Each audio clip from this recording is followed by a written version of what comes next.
여러분, 오늘 제가 들려드릴 이야기는 평범한 듯하지만 사실은 우리 사회의 가장 깊고 은밀한 곳에 숨겨진 진실을 담고 있습니다. 만약 50대 아줌마가 젊은 남자와 몸캠 채팅을 하고 심지어 뜨거운 하룻밤까지 보냈다는 이야기를 듣는다면 아마 대부분의 사람들은 충격과 함께 온갖 비난의 시선을 보낼 겁니다. 하지만 저는 오늘 여러분에게 그 충격적인 이야기 속 숨겨진 외로움, 욕망, 그리고 인간적인 갈증을 적나라하게 보여드리려 합니다. 왜 평범한 아줌마가 상상조차 할 수 없는 이런 선택을 할 수밖에 없었는지, 그 뒤에 가려진 우리 사회의 그림자를 함께 파헤쳐 볼 시간입니다. 제 이름은 김정숙, 올해 56살입니다. 남편은 3년 전에 먼저 세상을 떠났고 자식들은 다들 제 살기 바빠 연락도 뜸합니다. 외롭다는 말로는 부족해요. 마치 심장이 텅 비어버린 듯한 지독한 공허함이 저를 덮쳤습니다. 텔레비전을 틀어도 재미없고 친구들도 하나둘씩 세상을 떠나거나 병석에 누웠습니다. 한때는 시장에 가서 사람들과 부대끼고 동네 경로당에서 시시콜콜한 이야기를 나누는 게 낙이었는데 이제는 그마저도 과거의 이야기가 되었습니다. 생각해보면 제 삶은 늘 누군가를 위해 희생하는 삶이었어요. 20살 무렵 가난한 집안 형편 때문에 제대로 된 고등학교 교육도 받지 못하고 바로 공장에 취직해야 했습니다. 새벽부터 밤늦게까지 미싱을 돌리며 손끝이 갈라져 피가 나도 쉬지 못했죠. 결혼 후에는 더했습니다. 무뚝뚝한 남편 뒷바라지에 3남매를 키우느라 제 한 몸 돌볼 시간조차 없었죠. 밤늦도록 바느질 품삯을 벌고 새벽같이 일어나 남편과 아이들의 밥상을 차리는 게 제 일상이었습니다. 제 이름 석자 대신 누군가의 아내, 누군가의 엄마로 불리는 게 더 익숙했습니다. 저는 제 자신을 들여다볼 겨를도 제 욕망이 뭔지 알아차릴 기회도 없이 그저 흘러가는 대로 살았어요. 저의 젊은 날은 마치 한없이 넓은 대지에 씨앗을 뿌리지만 정작 자신은 한 알의 열매도 거두지 못하는 농부와 같았습니다. 모든 것을 주고도 채워지지 않는 허기가 늘 저를 따라다녔죠. 그렇게 시간은 흘러갔고 저는 어느새 50대 중반이 되었습니다. 자식들은 다 성장해서 저마다의 가정을 꾸리고 명절이나 돼야 얼굴 한번 볼까 말까 합니다. 가끔 전화가 와도 엄마 잘 지내지? 바빠서 끊어야 해. 같은 건조한 말뿐이죠. 남편은 제가 병원에 실려갔을 때도 바쁘다는 핑계로 찾아오지 않았고 결국 혼자 쓸쓸하게 세상을 떠났습니다. 남편의 장례식 날 빈소는 텅 비어 있었고 제 마음은 그보다 더 텅 비어 있었습니다. 그렇게 외로움은 마치 거대한 먹구름처럼 제 삶 전체를 뒤덮었습니다. 저는 마치 버려진 낡은 인형처럼 아무도 돌아보지 않는 존재가 된 것 같았습니다. 그러다 보니 스마트폰이 제 유일한 친구가 되더군요. 손주들이 깔아준 유튜브 채널을 뒤적거리며 트로트도 듣고 건강 정보도 찾아보고 그렇게 무미건조한 일상 속에서 스마트폰은 저를 바깥 세상과 연결해주는 유일한 창구가 되었습니다. 마치 사막 한가운데서 오아시스를 만난 기분이었죠. 메마른 제 일상에 한 줄기 빛이 되어줄 거라 믿었던 그 작은 기계가 저를 예상치 못한 쾌락과 욕망의 소용돌이로 이끌 줄은 그때는 꿈에도 몰랐습니다. 저는 마치 어둠 속에서 길을 잃은 나비가 한 줄기 빛을 향해 날아가듯 그렇게 스마트폰 세상으로 빠져들었습니다. 유튜브 채널을 뒤적거리다 우연히 이상한 광고를 보게 됐어요. 솔직히 처음엔 호기심이었어요. 그냥 심심풀이로 들어가 봤죠. 그곳에는 저 같은 나이의 사람들이 많더라고요. 서로 외로움을 달래고 시시콜콜한 이야기들을 나누는 곳인 줄 알았어요. 그런데 어느 날 준수라는 남자가 제게 특별한 대화를 요청하는 거예요. 몸캠이라는 걸 해보지 않겠냐고. 처음엔 기겁했죠. 아니 늙은 아줌마한테 이게 무슨 망측한 소리냐고요. 준수는 30 초반의 젊은 남자였어요. 곱상한 외모에 어딘가 모르게 지쳐 보이는 얼굴이었지만 제게 말을 건넬 때의 눈빛은 무척이나 따뜻했습니다. 그는 말했어요. 자신은 사람의 영혼과 감정에 관심이 있다고 겉모습은 중요하지 않다고. 당신의 이야기를 듣고 싶고 당신의 솔직한 모습을 보고 싶다고. 마치 저를 아주 특별한 사람처럼 대해주는 거예요. 살면서 그런 달콤한 말은 남편에게서도 못 들어봤던 것 같아요. 남편은 그저 무뚝뚝하고 성실한 사람이었죠. 제게 단 한 번도 사랑한다는 말을 해준 적이 없었어요. 심지어 결혼 생활 내내 저를 여자로 대한 적이 있었는지조차 기억나지 않습니다. 어쩌면 그에게는 제가 그저 당연하게 옆에 있는 존재였을지도 모르죠. 하지만 준수는 달랐습니다. 저의 내면을 들여다봐주고 저를 있는 그대로 존중해주는 듯한 그 말 한마디가 메마른 제 마음에 단비처럼 스며들었습니다.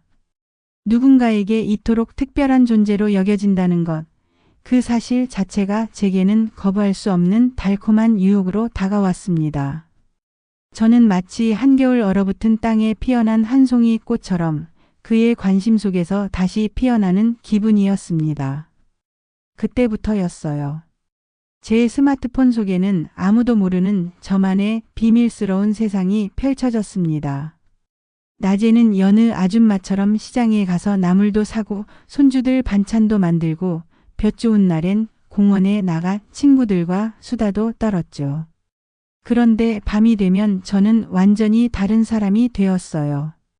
거울 앞에서 한참을 고민하며 젊었을 때나 바르던 빨간 립스틱을 꺼내 바르고 서랍 깊숙이 넣어두었던 레이스 달린 잠옷도 꺼내 입었습니다.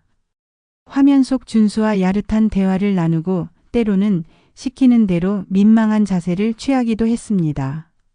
준수는 저를 어린아이처럼 조심스럽게 다루면서도 제가 감춰왔던 욕망의 스위치를 하나하나 켜는 것 같았습니다. 그는 제가 어떤 옷을 입었는지, 어떤 표정을 짓는지 하나하나 칭찬해주며 저를 흥분시켰습니다. 정숙 씨는 지금 입은 그 옷이 참 잘 어울려요. 제 눈에는 정숙 씨가 세상에서 가장 아름다운 여자 같아요. 그는 제게 말했어요. 정숙 씨의 눈빛에는 깊은 이야기가 담겨 있어요. 저는 그 이야기를 듣고 싶어요. 정숙 씨는 정말 아름다운 영혼을 가지고 있어요. 그의 말 한마디 한마디가 제 굳게 닫힌 마음의 문을 활짝 열어주었습니다. 마치 제가 젊은 시절로 돌아간 듯한 착각에 빠지곤 했어요. 잊고 지냈던 저의 또 다른 모습을 마주하는 기분이 들었죠. 젊은 날의 저는 그저 평범한 아내이자 엄마였습니다. 제 이름 석자보다는 누군가의 아내 혹은 누군가의 엄마로 불리는 게 익숙했죠. 하지만 그 밤의 세상에서는 제가 주인공이었습니다. 제 욕망과 제 감정이 오롯이 저의 것이었습니다. 마치 낡은 옷장을 열어보니 그 안에 숨겨져 있던 화려한 드레스가 나타난 것처럼 잊고 지냈던 저의 또 다른 자아가 숨을 쉬는 듯 했습니다. 저는 얼어붙었던 강물이 봄을 맞아 녹아내리듯 제 안에 숨겨진 감정들이 해방되는 것을 느꼈습니다. 누군가는 저를 손가락질하겠죠. 주책 맞은 늙은이라고요. 하지만 저에게는 그게 외로움을 잊는 유일한 방법이었어요. 마치 시든 꽃에 물을 주듯 제 마음에 다시 생기가 도는 것 같았거든요. 물론 불안했죠. 이 사실이 자식들에게 알려지면 어쩌나, 동네 사람들에게 소문이라도 나면 얼굴을 들고 다닐 수 없을 텐데. 하루에도 몇 번씩 후회하고 자책했어요. 마치 얼음 위를 걷는 것처럼 아슬아슬하고 불안했습니다. 그러던 어느 날 준수가 저를 직접 만나고 싶다는 거예요. 처음엔 망설였지만 며칠 밤낮을 고민하다 결국 승낙했습니다. 마치 오랜 시간 닫혀있던 낡은 문을 조심스럽게 여는 기분이었죠. 떨리는 마음으로 약속 장소에 나갔고 생각보다 훤칠하고 젊은 준수의 모습에 놀랐습니다. 그는 저에게 아줌마 아니 정숙 씨는 정말 특별한 분이세요. 저는 정숙 씨의 솔직하고 순수한 영혼이 좋아요. 라고 말해 주었습니다. 그 말 한마디가 제 가슴을 울렸습니다. 밤늦도록 술잔을 기울이며 서로의 이야기를 나눴고 준수는 자신의 어린 시절 아픔과 성장통을 솔직하게 털어놓았습니다. 그는 어릴 적 부모님의 이혼으로 외롭게 자랐고 사람들에게 깊은 마음을 잘 열지 못했다고 했습니다. 그의 이야기에 제 마음도 울렸고 우리는 서로에게 깊은 동질감을 느꼈습니다. 우리는 마치 오랜 시간 헤어졌던 잃어버린 조각처럼 서로에게 자연스럽게 맞춰졌습니다. 그날 밤 우리는 모텔로 향했습니다. 제 심장은 마치 경주마처럼 거세게 뛰기 시작했습니다. 난생 처음 느껴보는 긴장감과 동시에 알 수 없는 기대감이 밀려왔습니다. 방에 들어서자 준수는 제 손을 잡고 부드럽게 이끌었습니다. 그는 제 머리카락을 쓸어 넘기며 정숙 씨는 제게 정말 큰 위로가 돼요. 고마워요. 라고 속삭였습니다. 저는 그의 눈을 바라보았습니다. 그의 눈빛은 제가 젊은 시절 남편에게서도 느껴보지 못했던 깊은 이해와 다정함을 담고 있었습니다. 우리는 서로의 옷을 벗기고 살과 살을 맞대었습니다. 제 젊은 날에도 이렇게 불타오르는 욕망을 느껴본 적이 없었는데 50대 후반이 되어서야 비로소 제 안에 뜨거운 불꽃을 발견한 것 같았습니다. 그의 부드러운 손길과 뜨거운 입맞춤은 저를 완전히 새로운 세상으로 이끌었습니다. 우리는 마치 두 개의 불꽃이 만나 거대한 화염을 일으키듯 서로에게 뜨겁게 타올랐습니다. 그의 거친 숨소리와 저의 가쁜 숨소리가 뒤섞이며 밤은 깊어졌습니다. 그는 제 몸을 구석구석 어루만졌고 저는 그의 손길이 닿는 곳마다 찌릿한 전류가 흐르는 것을 느꼈습니다. 잊고 지냈던 저의 가장 은밀한 부분까지 그의 손길이 닿자 저는 저도 모르게 신음소리를 내뱉었습니다. 그는 제 귀에 대고 야릇한 말을 속삭였고 저는 그의 말 한마디 한마디에 더욱 깊은 수렁으로 빠져들었습니다. 땀으로 축축해진 몸과 거친 숨결 속에서 저는 지독한 쾌락에 몸부림쳤습니다. 제 몸의 모든 신경이 곤두섰고 마치 뜨거운 용암이 온몸을 흐르는 듯한 감각에 휩싸였습니다. 그가 제 이름을 속삭일 때마다 저는 온몸에 전율을 느꼈고 젊은 날에 제가 감히 상상조차 할 수 없었던 욕정의 절정을 경험했습니다. 그와의 하룻밤은 마치 오랫동안 잠들어 있던 화산이 폭발하는 듯한 경험이었습니다. 다음 날 아침 침대 옆에 잠든 준수의 모습을 보며 가슴 한편에는 알 수 없는 죄책감과 동시에 새로운 삶의 기쁨이 밀려왔습니다. 마치 오랜 시간 가물었던 땅에 비가 내린 것처럼 제 영혼 깊은 곳까지 촉촉하게 적셔주는 기분이었습니다. 그 이후로도 우리는 몇 번 더 만났습니다. 준수는 저를 데리고 젊은 사람들이 가는 예쁜 카페에 가서 커피를 마시기도 하고 아무도 없는 한적한 공원을 함께 걷기도 했습니다. 그는 제가 지나가는 말로 했던 작은 이야기까지 기억해 주었고 제 기분이 안 좋을 때는 따뜻한 위로의 말을 건넸습니다. 자식들에게도 받아보지 못한 관심과 애정을 준수에게서 받으니 저는 점차 그에게 깊이 빠져들었습니다. 이 관계가 옳지 않다는 것을 머리로는 알았지만 제 마음은 이미 준수에게 향하고 있었습니다. 저는 가뭄에 시든 꽃이 단비를 만난 듯 그에게서 생기와 활력을 되찾는 기분이었죠. 하지만 동시에 시한폭탄을 안고 사는 듯한 불안감이 저를 짓눌렀습니다. 어느 날 둘의 관계를 눈치챈 동네 아줌마들이 저를 수군거리기 시작했습니다. 제가 공원에서 준수와 함께 걷는 모습을 본 모양입니다. 그들은 제게 힐끔거리며 속닥거렸고 제 등 뒤에 날카로운 비수가 꽂히는 듯한 느낌이었습니다. 저 늙은이가 젊은 남자랑 놀아난다. 얼마나 주책이야 등의 비난 섞인 시선과 말들이 저를 옥죄어 왔습니다.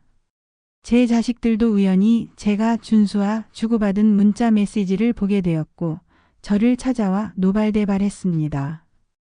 큰아들은 제게 돈 때문에 준수와 만나는 거냐며 비아냥거렸고 딸은 얼굴을 붉히며 엄마 때문에 창피해서 고개를 들고 다닐 수 없다고 했습니다. 엄마, 도대체 제정신이에요. 이 나이에 이게 무슨 망신이에요. 자식들의 차가운 시선과 비난은 제 가슴을 칼로 찢는 듯 아팠습니다. 마치 세상이 무너져 내리는 듯한 절망감에 휩싸였습니다. 그동안 제가 쌓아온 모든 것이 한순간에 무너지는 것 같았습니다. 결국 준수에게서 연락이 오지 않기 시작했습니다. 처음에는 그가 바쁜가 보다 생각했지만 며칠이 지나고 몇 주가 지나도 연락이 없었습니다. 제 마음은 초조함과 불안함으로 가득 찼습니다. 마치 거대한 폭풍우가 몰아치기 직전에 바다처럼 요동쳤습니다. 혹시 내가 나이 많다고 실증이 났나 아니면 다른 젊은 여자가 생긴 걸까 하는 온갖 불안한 생각들이 저를 괴롭혔습니다. 겨우 용기를 내서 준수에게 전화를 걸었지만 그의 휴대폰은 꺼져 있었습니다. 저는 그제야 제가 금지된 사랑이라는 위험한 불장난을 하고 있었음을 깨달았습니다. 외로움이라는 늪에 빠져 허우적대던 저를 잠시나마 건져 올려주는 그 손길을 뿌리칠 수가 없었습니다. 저는 갈증에 지친 사막의 여행자가 신기루를 쫓듯 허상에 매달렸던 것인지도 모릅니다. 하지만 후회는 없습니다. 그 짧은 순간들이 저에게는 지루했던 삶의 한 줄기 빛이었으니까요. 준수와의 관계는 결국 끝났지만 저는 그 시간을 통해 제 자신을 다시 들여다볼 수 있었습니다. 제가 얼마나 외로웠는지, 그리고 제 안에도 여전히 뜨거운 욕망과 사랑받고 싶은 마음이 존재한다는 것을요. 저 같은 노년층에게도 단순히 외로움을 넘어선 다른 무언가가 필요하다는 것을 우리 사회는 얼마나 이해하고 있을까요? 우리는 늙었다는 이유만으로 또는 사회적 통념이라는 잣대로 그들의 숨겨진 욕망과 외로움을 외면하고 있는 것은 아닐까요? 혹시 여러분은 주변의 어르신들이 어떤 외로움을 겪고 있는지, 그들의 숨겨진 욕망은 무엇인지 한 번이라도 관심을 가져본 적 있으신가요? 어쩌면 김정숙 아줌마의 이야기는 우리 사회가 노년의 삶과 외로움에 대해 다시 한번 생각해보게 하는 작은 경고등일지도 모릅니다. 여러분은 이 이야기에 대해 어떻게 생각하시나요?